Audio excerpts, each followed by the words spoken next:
बहुत देखे हुए हैं। तो बाबा के घर में भी सिर्फ सफेद ड्रेस पहन लिया इसका मतलब ये नहीं वो बाबा के बच्चे बन गए। बाबा के बच्चे बनने का मतलब है आप अपने को आत्मा समझ निराकार के साथ कनेक्टेड रहो, कंबाइंड रहो। और बाकी जो ड्रेस व्रेस पहनकर जो अपने को शो कर रहे हैं वो सिर्फ भक्ति है। ये भक्ति मार्ग है।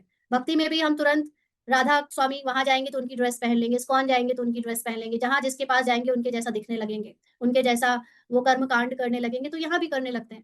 बट वास्तव में अंदर से किसने ज्ञान को यथार्थ समझा है, अंदर से बाबा की याद में कौन है, अंदर से आत्मा स्थिति में कौन है, वो है सच्चे सच्चे बच्चे।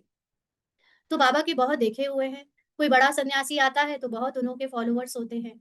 फंड यानी चंदा इकट्ठा करते हैं, अपनी अपनी ताकत अनुसार फंड्स निकालते हैं।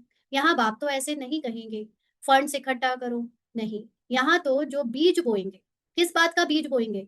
अपने अंदर संपूर्ण आत्मा के संकल्प का बीज बोएंगे कि मैं हूं ही बाप समान संपूर्ण संपूर्ण बाप समान आत्मा। जो ये बीज बोएंगे वो 21 जन्म उसका फल पाएंगे।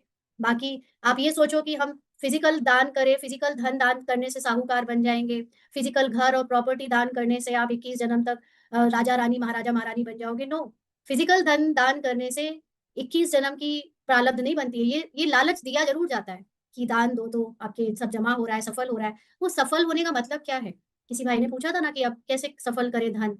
वास्तव में आपके अंदर के जो संकल्प है, जब आप उसको रोल या शरीर या उसके अटैचमेंट को हटाकर न्यारे हो जाते हो, डिटैच हो जाते हो उन चीजों से और अपने आप को आत्मा की स्थिति में समर्पण कर देते हो पूरी तरह की, ये ड्रामा में जो होना है वो होएगा, मैं उसमें दिमाग नहीं लगा रहा, मैं उससे न्यारी आत्मा हूँ। उस स्थिति में जब आपके संकल्प आते हैं वो सफल होते हैं।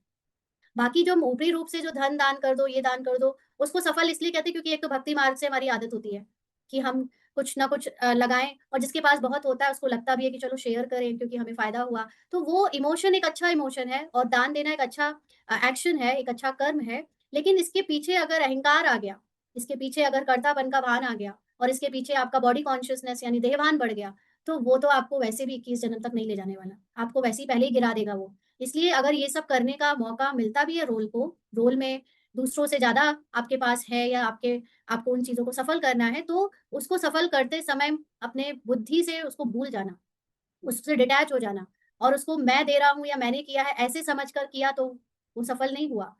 ड्रामा ने ड्रामा ने ही मान लीजिए 10 कैरेक्टर रचे, 10 कैरेक्टर्स में से 3 कैरेक्टर को अति धनवान बना दिया, 7 कैरेक्टर्स में से 4 को मिडिल लेवल का धनवान बनाया और 2 कैरेक्टर को अति गरीब बना दिया।